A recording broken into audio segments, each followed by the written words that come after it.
concrète en Jésus. La création, c'est la première œuvre. Et la deuxième œuvre, c'est l'œuvre de la rédemption. Et l'œuvre de la création, le récit est dans Genèse chapitre 1. Et nous avons dit que Dieu n'a pas créé dans l'éternité. Dieu a dû sortir l'éternité. Il est sorti l'éternité. Il a pris un corps qu'on appelle parole, qu'on appelle logos, ou qu'on appelle en hébreu le dabar. Quand il a pris le corps parole, c'est dans le corps parole qu'il s'est mis à créer. Voici pourquoi la Bible dit que tout a été créé par la parole. La parole, c'est Dieu lui-même. Et nous avons vu cela dimanche, que la parole, c'est Dieu, et Dieu est la parole. Et les hommes de science veulent nous démontrer le contraire. Les hommes de science, dans leur folie, ils veulent nous démontrer que ce monde que nous voyons a été créé par hasard. Ce monde que nous voyons est le produit du Big Bang. Ce sont les théories scientifiques qui sont les théories démoniaques. Ce n'est pas la vérité. Ce monde que vous voyez a un créateur. Rien que la manière de fonctionner du monde, quand nous voyons comment les nuages fonctionnent, quand nous voyons comment la mer est délimitée, quand nous voyons comment les arbres donnent les fruits, quand nous voyons comment les hommes marchent sur la terre, ça ne peut pas être le fruit d'un hasard. Ça ne peut pas être le fruit d'un Big Bang. Donc par hasard, il y a eu un bruit là, Big Bang, et le monde est venu. Eux-mêmes, quand ils vont plus loin, ils se rendent compte que ces théories-là, c'est pas totalement vrai. Mais nous savons que ce n'est pas la vérité. Nous savons que ce monde n'est pas le produit du Big Bang. Nous savons que toi, tu n'es pas le produit du Big Bang. Nous savons que les animaux, les arbres ne sont pas le produit du Big Bang. Nous savons que toi et moi, les cieux et la terre, les animaux, les arbres, nous sommes le produit de la parole de Dieu. Dieu a parlé et la verdure est sortie. La terre est venue à l'existence. Et les arbres sont venus à l'existence. Tout est venu à l'existence par la parole de Dieu. C'est Dieu qui est le créateur. La science, c'est la folie. Et c'est ça qu'on enseigne à nos enfants à l'école. Hein? Et quand le devoir vient, on dit comment le monde là a fait pour venir à l'existence là. Si tu dis non, c'est pas la parole, il dit non, c'est faux. Le professeur dit c'est faux, il te met 0. Mais quand tu dis c'est le produit Big Bang, là il est content. Il dit oh là, tu as même plus 2, tu as plus 3. Le mensonge. Voici pourquoi par l'intelligence de ce monde, vous ne pouvez pas comprendre Dieu. Par l'intelligence de ce monde, vous ne pouvez pas comprendre la parole de Dieu. Par l'intelligence de ce monde, vous allez seulement raisonner. Mais vous n'avez pas la révélation de ce Dieu-là. Alors, je vais lire rapidement quelque chose ici. Pour ces gens-là qui ignorent que ce monde a été créé par la parole. Nous allons lire quelque chose ici rapidement, de Pierre.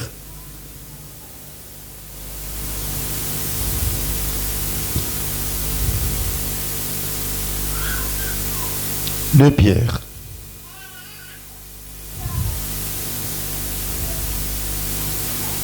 De Pierre, chapitre 3.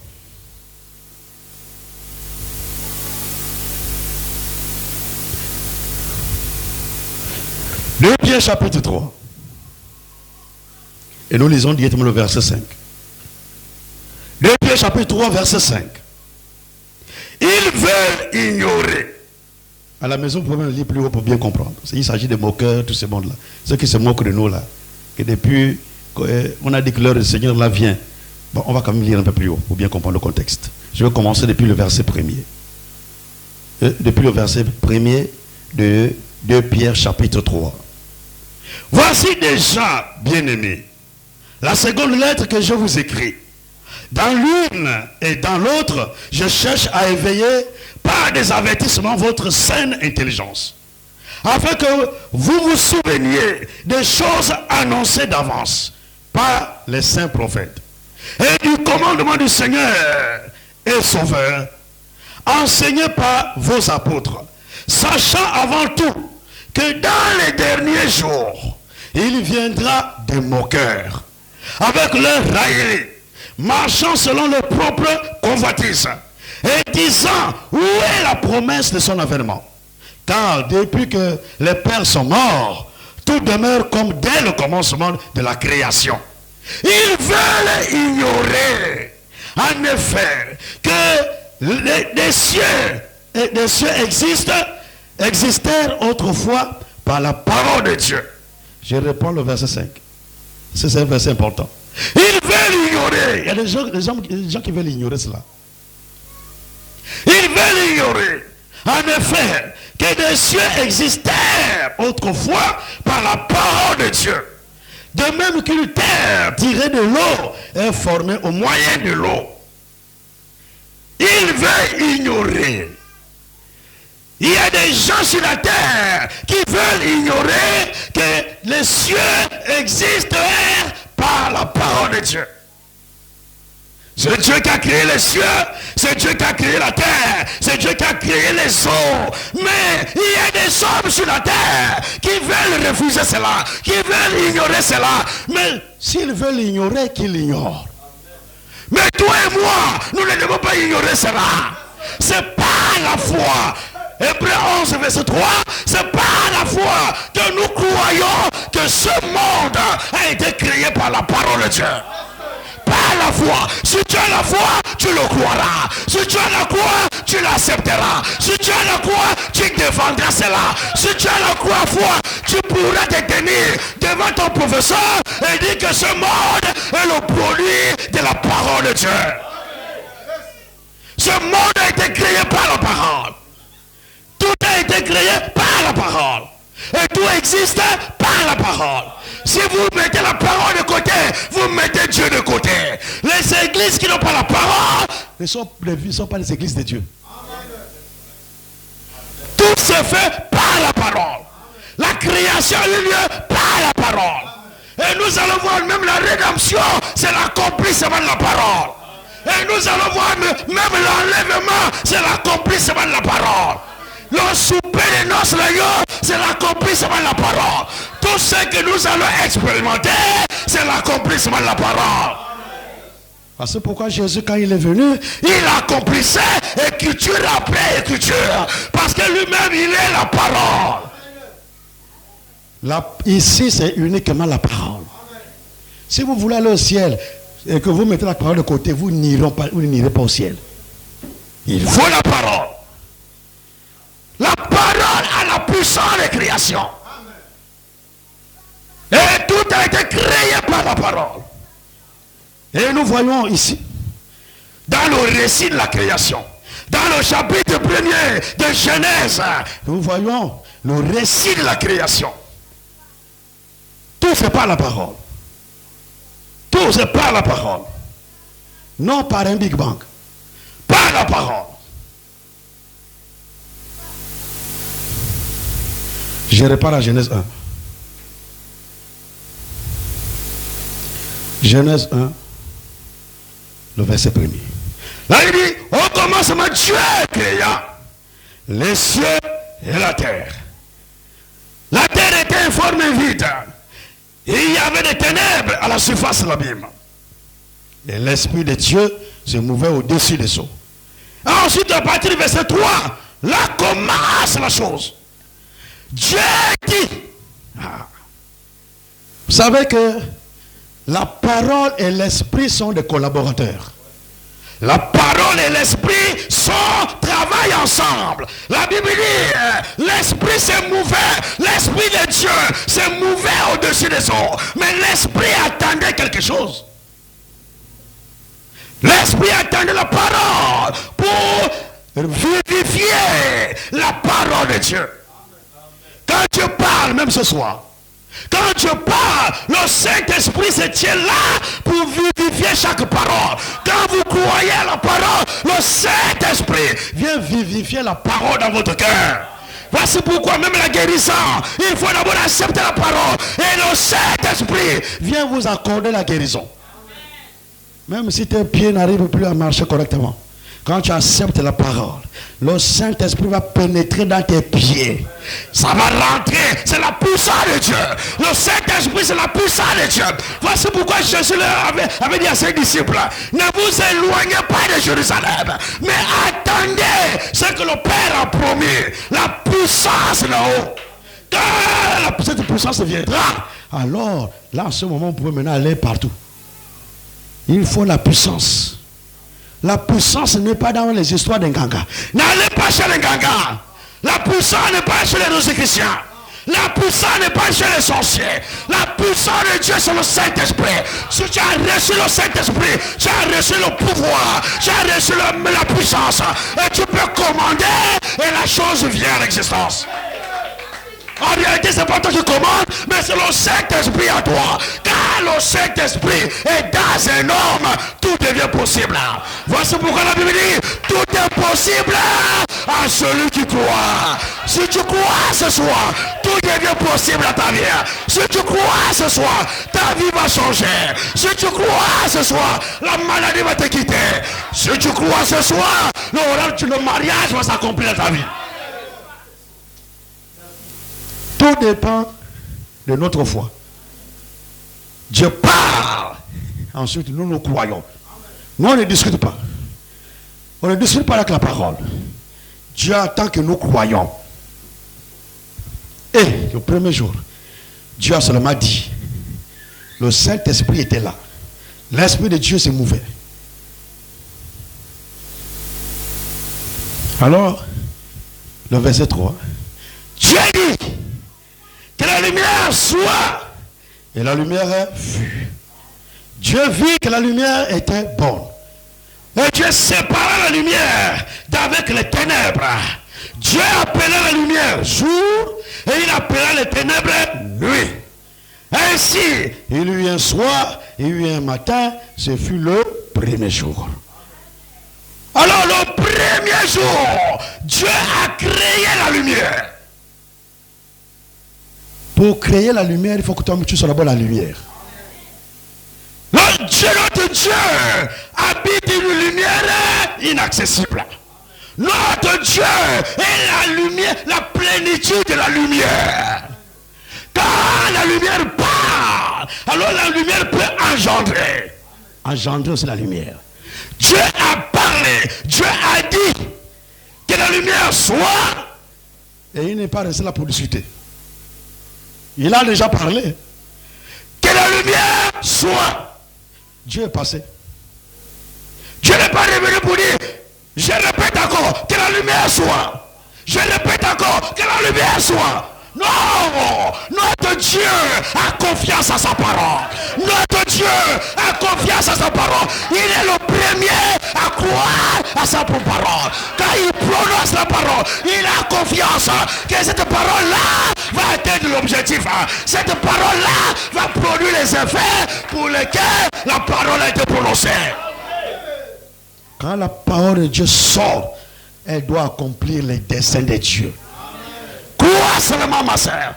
Même ce soir, crois seulement ma soeur. Crois seulement mon frère. La parole de Dieu est déjà dans la salle. Elle est prononcée. Elle est prononcée. Elle est prononcée. Quel est ton problème ce soir? Nous avons en face de nous le Créateur. Celui qui t'a créé est capable de créer les organes. S'il t'a créé, c'est qu'il est capable encore de créer de nouveaux yeux. Il est capable de créer un nouveau cœur. Il est capable de créer un nouveau système nerveux. Il est capable de créer une nouvelle tension en toi. Une tension neuve. Si tu crois ce soir, alors la parole de Dieu agira dans ton cœur. La parole de Dieu agit dans le cœur de celui qui croit. Si tu crois ce soir, même si tu n'as plus les cheveux vont pousser ce soir. Les cheveux vont pousser ce soir. Même si tu as un problème, peu importe lequel. Si tu crois, tout devient possible. Ce soir, Dieu veut nous montrer qu'il est le créateur. Et il est l'unique créateur. Satan n'est pas créateur. Les démons ne peuvent pas créer. Le seul qui peut créer, c'est notre Dieu. Oh, alléluia. Oh, là je commence à me sentir bien. Il est le Créateur. Rien ne peut me marquer là où je suis là. Il est le Créateur. Il est capable de faire pousser un bras coupé. Un bras coupé, il est capable de faire pousser. Pourquoi? Parce qu'il a déjà créé le bras. Il peut encore créer un nouveau bras à toi. Il est capable de tout ce soir. Ne limitez jamais Dieu. Peuple de Thomas, ne limitez jamais Dieu. Ne le limitez jamais. Même si le médecin a déjà donné son pronostic. Même si le médecin a déjà donné son diagnostic. Même si le médecin a donné sa conclusion. Que c'est fini pour toi. Il te reste seulement 2 jours à vivre sur la terre. Ne crois pas à cela. Oh, le médecin n'a pas le dernier mot sur toi. Celui qui a le dernier mot, c'est Jésus-Christ. C'est le Dieu créateur. La Bible dit, tout a été créé par lui et pour lui. Vous savez, le créateur là, c'est Jésus. Nous allons bien parler de ça dans le livre de la rédemption. Le Dieu qui était invisible est devenu visible par Jésus-Christ. Nous avons vu que dans l'éternité, il est esprit. Et en tant qu'esprit, il est invisible. Maintenant, dans un corps de chair, l'invisible est devenu visible. Le Dieu invisible est devenu visible. Le premier jour, il a parlé. Il a confiance à sa parole. Même ce soir, il a confiance à sa parole. Il a parlé, il ne doute pas. C'est nous. Oh, est-ce que c'est vrai ce que Dieu a dit là? Frère, est-ce que c'est la promesse là? Tu peux m'expliquer ça dans la Bible là? Non, là tu n'as pas la foi. Quand tu as un problème, tu rentres dans la parole de Dieu. Et tu trouves une promesse qui correspond à ton problème. Tu n'as pas besoin d'explication. Tu n'as pas besoin d'explication. Si tu viens me demander des explications là, tu n'as pas encore la révélation de cette promesse là. Vous savez que la foi est une révélation. Donc, quand il y a la promesse, Dieu te révèle cela. C'est Dieu qui doit te révéler cela. C'est pas un pasteur, c'est pas un prophète. Le prophète ne révèle pas, c'est Dieu qui révèle. Alors quand Dieu te révèle, tu t'accroches maintenant à la parole. Et tu dis, ça, c'est ma parole. Ça, c'est ma promesse. Ça me concerne. Alors, ça s'accomplira dans ma vie. Et ça va s'accomplir dans ta vie. Il faut premièrement que Dieu te révèle la parole. Quand Dieu t'a révélé, et là maintenant tu crois. Et quand tu crois, alors quelque chose arrivera. Dieu a parlé une fois. Vous savez, Dieu n'est pas un politicien. Pour parler pour te convaincre. Non. Dieu parle une fois, il passe. Tant que tu te débrouilles là-bas à croire. Comme il a fait avec Simon-Pierre et André. Puis Simon et Pierre étaient là-bas. Et Simon-Pierre et André, son frère André, ils étaient là-bas à la mer de Galilée, en train de jeter le filet. Ils étaient là-bas, c'était des pêcheurs à Capernaum. Ils pêchaient là-bas. Alors quand Jésus passe sur la rive, il passe sur la rive de Galilée. Il arrive là, il voit Simon-Pierre, il voit André. Il dit, oh toi, suis-moi. Il a encore répété. Ah, c'est fini. Toi, sur moi. Alors, quand il dit sur moi là, il continue sa marche. Il ne s'arrête pas. Mais la parole qui est sortie a la puissance de toucher ton cœur. A la puissance de transformer ta vie. Quand Simon-Pierre a reçu la parole, André a reçu la parole, ils disent non, il y a quelque chose qui ne va plus. On ne peut plus continuer à pécher. Il faut qu'on s'arrête. Il y a un appel qui brûle. Il y a quelque chose qui brûle. Il faut que je suive cet homme-là. Cet homme-là a quelque chose. Alors ils sont partis. Ils ont suivi. Ils ont suivi Jésus. Jésus n'est pas là pour discuter. Si tu crois, c'est pour ton bien. Tu ne crois pas, c'est ton problème. Si tu vas au ciel, c'est pour ton bien. Si tu ne vas pas au ciel là-bas, ça te regarde. Mais Dieu parle une fois. Même les fils de Zébédée, Jacques et Jean, toujours sur la rive de la Galilée. Quand il vient, il parle. Et après il dit, toi, suis-moi. Il n'est pas resté là pour discuter. Et quand il arrive avec là c'est l'expérience de Lévi, Matthieu, il arrive un agent des impôts. Il est là, en train de... Oh non, il faut payer la douane, il faut payer les impôts. Tu ne peux pas rentrer comme ça. Il est dans ses business. Non, le conteneur là, il faut taxer. Est-ce qu'il est dans son collaborateur? Est-ce que tu as taxé le conteneur là? Tu as taxé? Oh, j'ai taxé. Oui, ajoute encore même plus. Mais il était dans ses business. Mais ajoute, mais ne met pas la taxe exacte. Ajoute, il faut majorer. Tu as fait la facture? Augmente encore. Ajoute. Il est là, dans ses business. Jésus arrive. Oh, Jésus est en train de venir. La parole de Dieu est en train de venir. Oh, Lévi était là.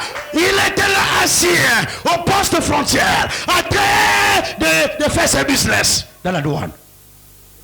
Alors quand Jésus arrive, yo, toi Lévi, toi, viens sur moi. Ah, là, c'est ton problème là-bas, entre ton Dieu et tes business là-bas. Et tes activités commerciales, et ton travail. Dieu a parlé, c'est à toi de suivre Dieu.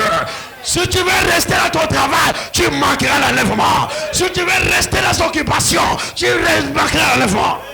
Si tu veux rester dans le plaisir de ce monde, tu manqueras l'enlèvement.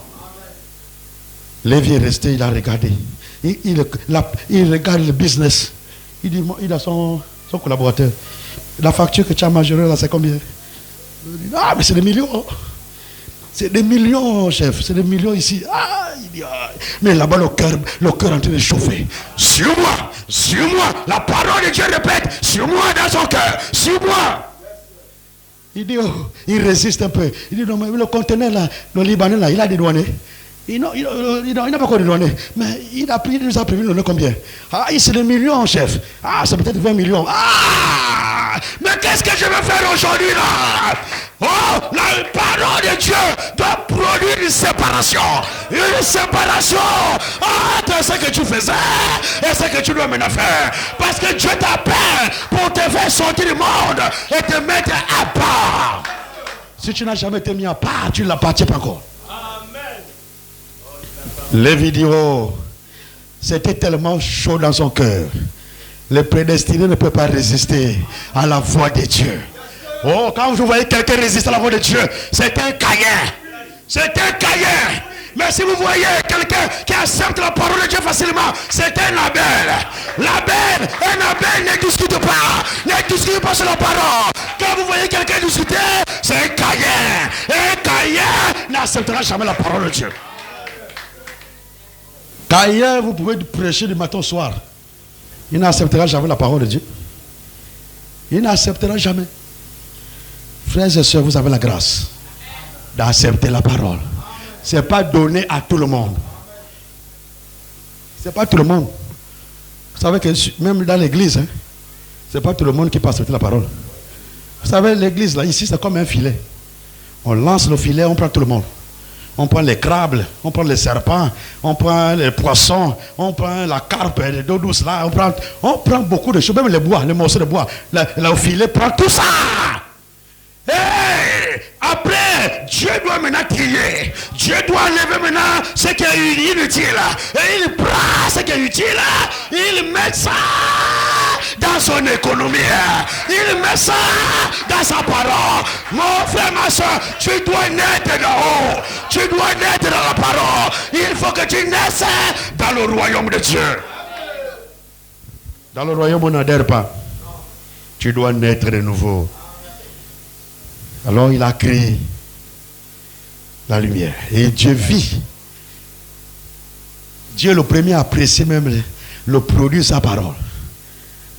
Quand il a vu la parole, il regarde la parole, il dit, oh, c'est bon. Dieu vit que la lumière était bonne. C'est ce qu'il fait avec vous. Hein? C'est ce qu'il fait avec moi. Quand je travaille par sa parole, comme il est en train de faire depuis ici en tout, là, il travaille.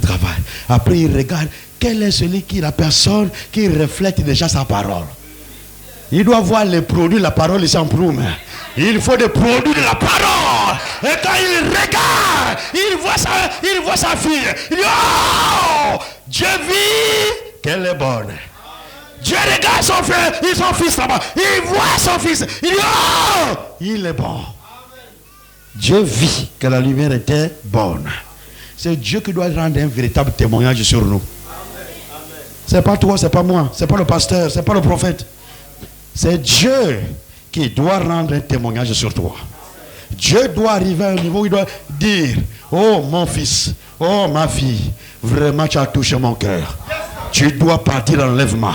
Peu importe tes faiblesses, peu importe tes difficultés, peu importe ce que tu es encore aujourd'hui.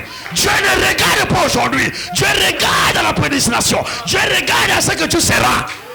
Et quand tu parles, il ne parle pas par rapport à tes faiblesses présentes. Quand il parle à la prédestination. Il te voit déjà saint. Il te voit déjà parfait. Il te voit déjà sans péché. Pendant que les hommes aujourd'hui te voient que le péché. Mais lui il te voit sans péché. Il dit, toi là, tu es un candidat pour le ciel. Pendant quand il te dit ça, c'est la première fois que tu viens à l'église. Tu arrives ici la première fois. Tu es encore dans le péché de la boisson. Le péché des adultères. Le péché de la convoitise. C'est la première fois que tu arrives ici. Quand tu arrives, la parole de Dieu sort. Mon fils, ma fille, tu es un candidat pour le ciel. Tu as déjà fait quoi? Tu n'as même pas encore accepté la parole. On n'a même pas encore fait l'appel à l'hôtel. Mais Dieu sait déjà, avant que tu ne viennes ici, avant la fondation du monde, avant que le monde ne soit créé, Dieu savait que tu es déjà sauvé. En réalité, tu as déjà cru avant que tu ne viennes sur la terre. Ça commence à être intéressant. On monte un peu. Tu as déjà cru avant de venir ici sur la terre. Quand tu viens sur la terre, là, tu dois maintenant accomplir ce que tu as déjà fait. Et tu l'as fait avant que ce monde ne soit créé. Nous allons parler des chefs-d'œuvre de Dieu jeudi. Nous allons parler de l'homme. Alors, il a vu que la lumière. Dieu nous conduit comme il veut. Premier jour, il créait la lumière. Et il séparait la lumière avec les ténèbres. Et il appelait la lumière jour. Il appelait les ténèbres nuit. Le verset 6. Dieu dit qu'il y ait une étendue entre les eaux et qu'elle sépare les eaux d'avec les eaux. Et Dieu fit l'étendue. Il sépara les eaux qui sont au-dessous de l'étendue d'avec les eaux qui sont au-dessus de l'étendue. Et cela fut ainsi. Dieu appela l'étendue ciel. Ainsi il y eut un jour, un soir, et il y eut un matin. Ce fut le second jour. Dieu sépara les eaux d'en haut avec les eaux d'en bas. Et là, les scientifiques aussi sont confus. Ils disent, est-ce qu'il y a des eaux là-bas, dans le ciel là-bas? Là, aujourd'hui, maintenant, ils croient facilement. Mais à l'époque de Noé, ils ne croyaient pas. Il y avait des scientifiques à l'époque de Noé. Noé a dit, il va pleuvoir. Depuis quand tu as vu la pluie déjà sur la terre? Depuis que ce monde a été créé, on n'a jamais vu de pluie. Il n'y a pas de pluie. Les scientifiques discutaient avec Noé. Noé dit, il va pleuvoir. Je suis en train de faire l'arche là. Parce que vous devez rentrer, tous rentrer dans l'arche. Non, ça c'est des choses là-bas. Frères et sœurs, quand vous avez une grande connaissance du monde, vous aurez du mal à accepter la parole. Si vous avez des doctorats plus combien, vous aurez du mal à accepter la parole. Vous savez, on ne dit pas de parler à l'école, c'est très bien d'aller à l'école. Mais il y a le moment quand j'essaie de rentrer dans la révélation de la parole, je me rends compte même que l'école nous empêche d'expérimenter Dieu. L'école est bien parce qu'il faut apprendre à lire la Bible. C'est ce qui est bien. Mais l'école t'enseigne à raisonner. C'est ça la philosophie. La philosophie, on veut dire, il faut raisonner. Tu dois donner la thèse et tu dois donner l'antithèse. Tu dis d'abord, je suis d'accord. Après toi-même encore, tu dis, je ne suis pas d'accord. C'est pas la peine. Si j'ai des dissertations, dis d'abord, je suis d'accord. Tu dis d'abord que le monde là, ça a été créé par la parole. Dis ça. Tu dis, après on te dit, dis maintenant que ça n'a pas été créé par la parole. Dis maintenant le contraire. Et ce raisonnement-là nous amène jusque même dans les choses de Dieu.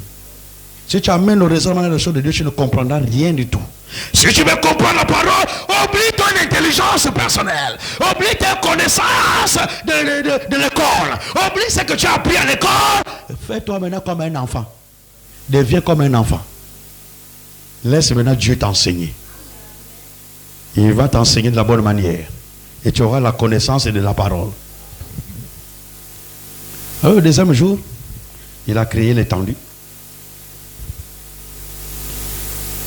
Alors, nous poursuivons encore.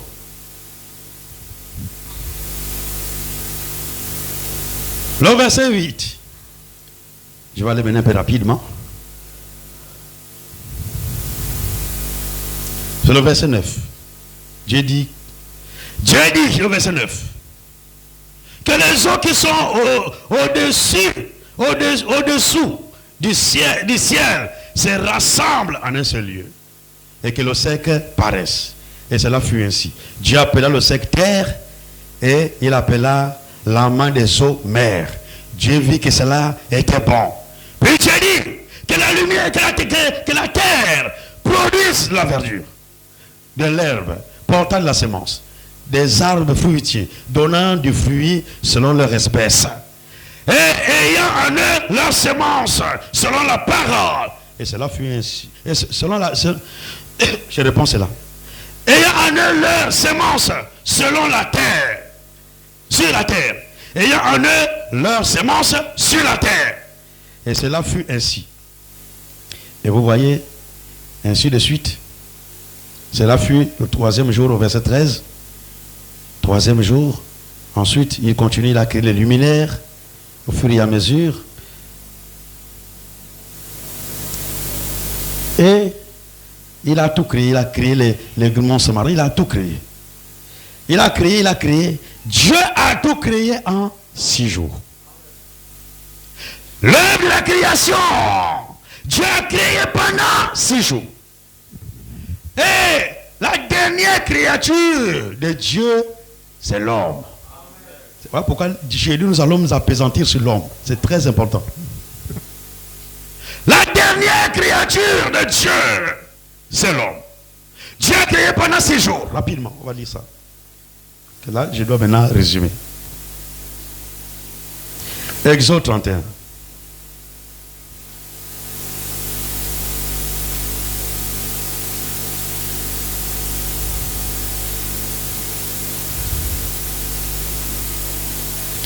Exode 31.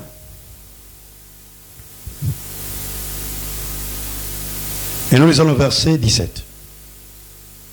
Verset 17. Exode 31, verset 17. Ce sera entre moi et les enfants d'Israël un signe qui devra durer à perpétuité. Car en 6 jours, l'Éternel a fait les cieux et la terre. Et le 7e jour, il a cessé son œuvre. Et il s'est reposé. Il a créé pendant 6 jours. Et le 6e jour, Dieu créa l'homme. Le 6e jour. Et le 7e jour, Dieu se reposa de son œuvre de création. Dieu se reposa. Il se reposa le 7e jour. Alors, ce qu'il faut comprendre rapidement. Dans la création. Vous savez, ici, la Bible, c'est comme un puzzle. Hein?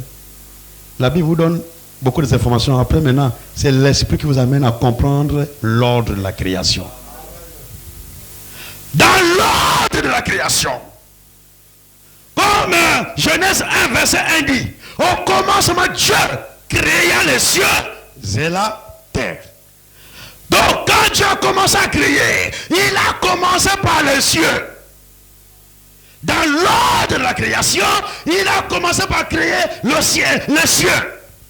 Il a créé les cieux. Il a créé les anges là-bas au ciel. Il a créé l'armée céleste. Il a tout créé. Il a commencé par les cieux. Il a créé les cieux et tout ce qui renferme les cieux. Il a commencé par là-bas. Donc les anges ont existé avant nous. Les anges ont même existé avant la terre. Les anges ont été créés avant la terre. Dieu a créé d'abord les cieux et tout ce que les cieux renferment. Ensuite, Dieu est descendu. Maintenant, pour la fondation de la terre. Quand Dieu descend pour créer la terre, là, il descend plus seul. Il descend avec les anges. Les anges étaient déjà créés. Et là, nous allons bien voir ça quand nous allons parler de l'homme. Quand Dieu a dit, faisons l'homme à notre image et selon notre ressemblance, Dieu ne parlait pas à une autre divinité. Dieu parlait aux anges qui étaient déjà là autour de lui. Les anges étaient déjà créés. Alors, quand Dieu créait sur la terre, les anges étaient présents et les anges criaient Alléluia. Chaque jour, premier jour, Dieu crée. Quand Dieu crée là, oh, les anges crient Alléluia. Que le nom du Seigneur soit glorifié. C'était des Alléluia là-bas. Hein. Nous ne disons même pas trop. C'est pourquoi j'aime quand vous criez fort là. Chaque fois que Dieu créait, les anges étaient là. Les anges ponctués par Amen. Quand la parole de Dieu sort, ponctuée par Amen. Dis Amen. Amen veut dire ainsi soit-il. Donc, ce que la parole dit là, c'est la vérité. Qu'il en soit ici dans ma vie, ponctué par Amen. Plus tu dis Amen, plus la parole pénètre ton cœur. Alors quand il descend avec les anges. Quand Dieu descend quelque part, il descend toujours avec les anges. Et je vous dis ce soir, Dieu est présent ici. Parce qu'il a dit là où 2 ou 3 sont assemblés à mon nom, je suis au milieu d'eux. Est-ce que quelqu'un croit que Dieu est présent ce soir? Est-ce que vous croyez que Dieu est présent ce soir? Est-ce que vous croyez que l'Éternel est présent? Est-ce que vous croyez que Jésus est présent? Alors, laissez-moi vous dire ce soir, les anges aussi sont présents ce soir. Les anges sont dans la salle. Les anges sont parmi nous. Les anges louent même avec nous. Ah, c'est pourquoi quand je prêche ici, là, je deviens maintenant plus que sérieux. Ici, la personne ne peut me toucher. Hein. Même si vous avez un plus grand ganga et un plus grand sorcier, les boutons ici, là.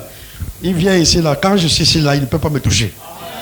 Interdiction formelle de me toucher. Les anges sont dans tous les coins de la salle. Vous ne les voyez pas. Mais Dieu m'a déjà confirmé que les anges sont ici. Ne faites pas comme Géasi. Il fallait qu'on ouvre les yeux de Géasi pour voir l'armée céleste qui est autour. Alors pendant qu'il avait peur des hommes. N'ayez pas peur des hommes. N'ayez pas peur des sorciers.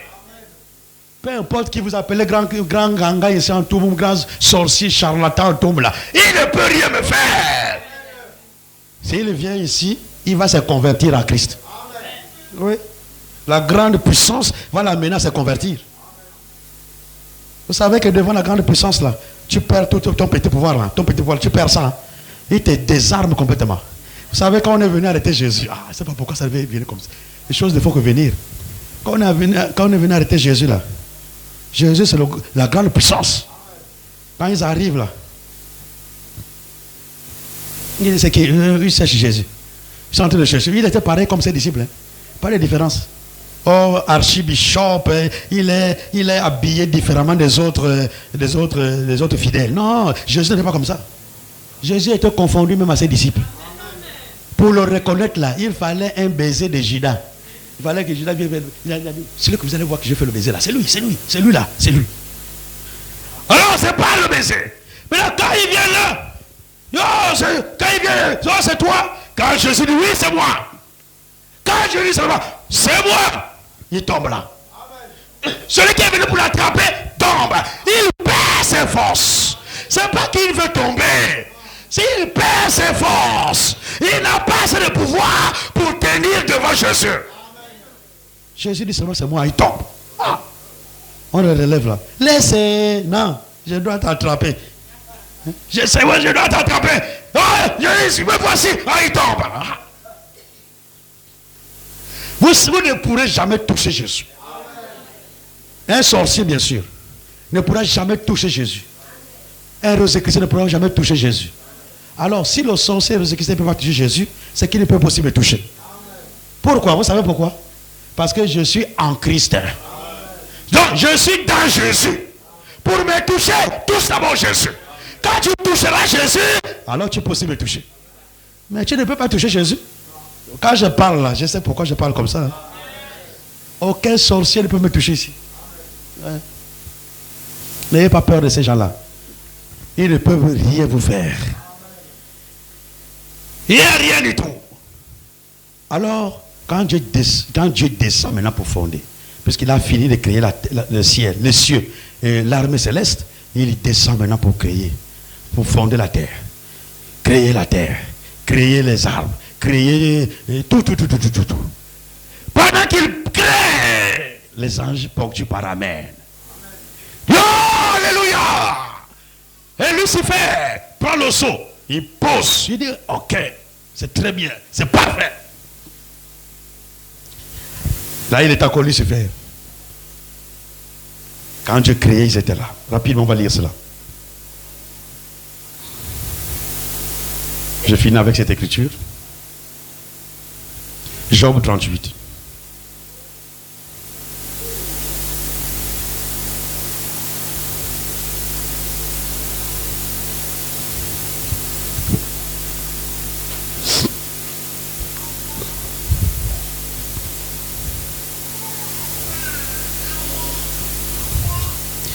Job 38. Je vais lire à partir du verset 1er pour comprendre. Job 38, à partir du verset 1er. L'Éternel répondit à Job du milieu de la tempête et dit: qui est celui qui obscurcit mes desseins par des discours sans intelligence? C'est un terrain comme un vaillant homme. Je t'interrogerai et tu m'instruiras si tu peux. Personne ne peut instruire Dieu. Personne. Où étais-tu? Il pose la question à Job. Où étais-tu quand je fondais la terre? Quand je fondais la terre là, toi l'homme, tu étais où? Toi Job, tu étais où?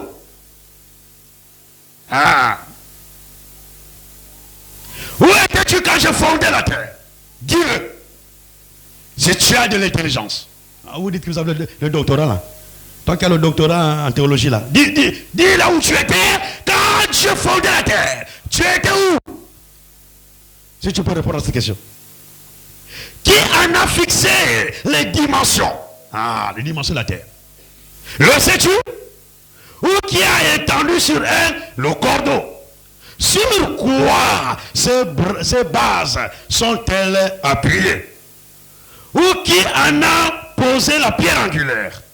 Verset 7. Alors que, toi tu n'étais pas là, à la fondation de la terre. L'homme n'était pas là. Maintenant, alors que, comme pour dire, entre-temps, il y avait des êtres qui étaient là. Alors que les étoiles du matin éclataient en chant dans les graisses. Les étoiles étaient déjà là. Les étoiles du matin éclataient en chant dans les graisses. Et que, suivez la suite. Et que les fils de Dieu poussaient de cris de joie. Là, c'est là où les théologiens passent complètement à côté. Quand on dit les fils de Dieu là, ils disent les fils de Dieu là, c'est les hommes. Donc c'est les hommes qui étaient là. Non. Les hommes n'étaient pas là. Maintenant, je vais vous lire une autre version. Vous savez, quand vous voulez bien comprendre la parole, ayez plusieurs versions de la Bible. Je vais rapidement vous lire une autre version rapidement. Là, la version le semeur. Là-bas, c'est plus clair.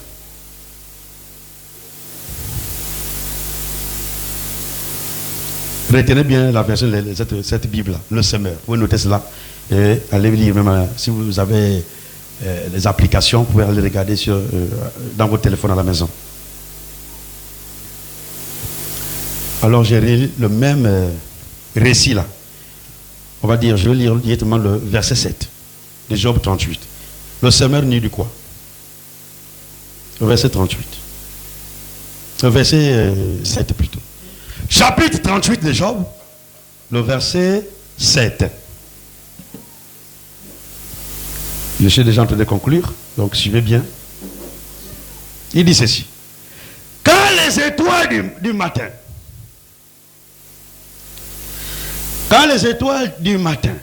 éclataient unanimes dans des champs d'allégresse. Et que tous les anges de Dieu, voilà, c'est ce que j'ai recherché. Dans le second que vous avez là-bas, la version que vous avez, on dit les fils de Dieu. Est-ce que vous suivez bien? Ça, c'est très important. Si vous ne comprenez pas cela, vous n'allez pas pouvoir saisir ce que je veux que vous saisissiez aujourd'hui. Parce que c'est là, ces gens de versets-là, même les théologiens ne comprennent pas. Pourtant, ils sont là à étudier Dieu à l'école. Mais là, quand ils arrivent là, ils ne comprennent pas. Donc, suivez bien. Je vais reprendre lui second et vous allez faire vous-même, vous allez voir.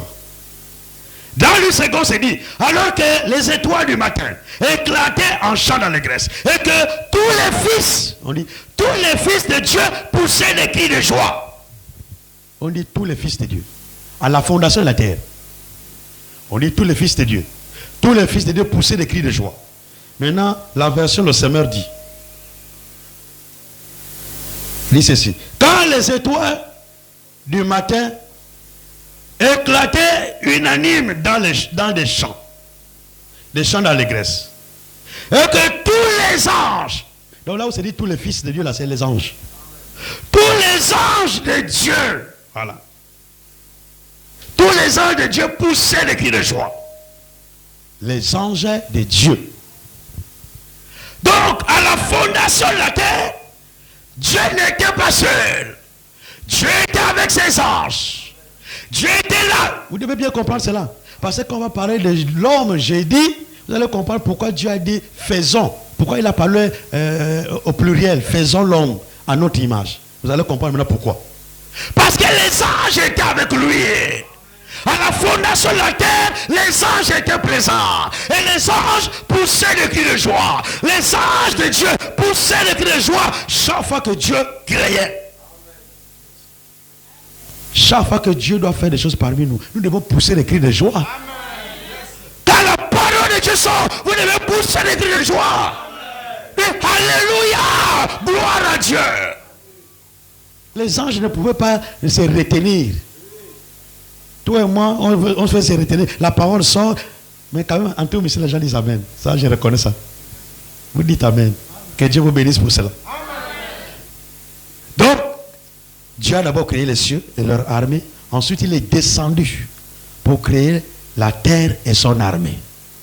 La terre. Il a commencé, il a créé la terre. Il a créé les animaux. Il a créé les arbres. Il a créé les reptiles. Il a créé.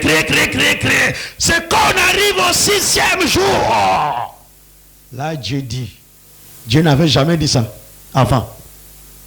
Il disait seulement que la lumière soit, la lumière fut, qu'il y ait les eaux, il y ait comme ça. Mais quand on arrive alors, l'homme a une importance particulière. Pour ce qui est de l'œuvre de Dieu, l'homme a une importance particulière. Dieu aime l'homme. Dieu t'a aimé, ma soeur. Dieu t'a aimé, mon frère. Dieu nous a vraiment aimés. Voici pourquoi quand même l'homme tord, Dieu décide de descendre. Quand Satan a péché là-bas au ciel, Dieu n'a même pas fait cas. Dieu l'a précipité du ciel, il est descendu. Dieu l'a chassé. Il est descendu. Mais quand l'homme a péché, c'est ce que nous allons parler jeudi. J'anticipe. Oh, l'homme était un chef-d'œuvre de Dieu. Dieu a créé. Quand il arrive à la fin de la création, il dit j'ai fait mon chef-d'œuvre. J'ai fait l'homme à mon image, selon ma ressemblance. La création de l'homme met fin à l'œuvre de la création. La création de l'homme met fin à l'œuvre de la création. Et le 7e jour, Dieu se reposa. Dieu sanctifia le 7e jour. Et il se reposa de ses œuvres, de ce qu'il avait fait. Notre Dieu est merveilleux. Ce monde existe par sa parole. Alors nous devons l'adorer de tout notre cœur. Nous devons le servir de tout notre cœur. Dieu est avec vous en tout ici. Et si vous le croyez, que Dieu vous bénisse pour ce soir.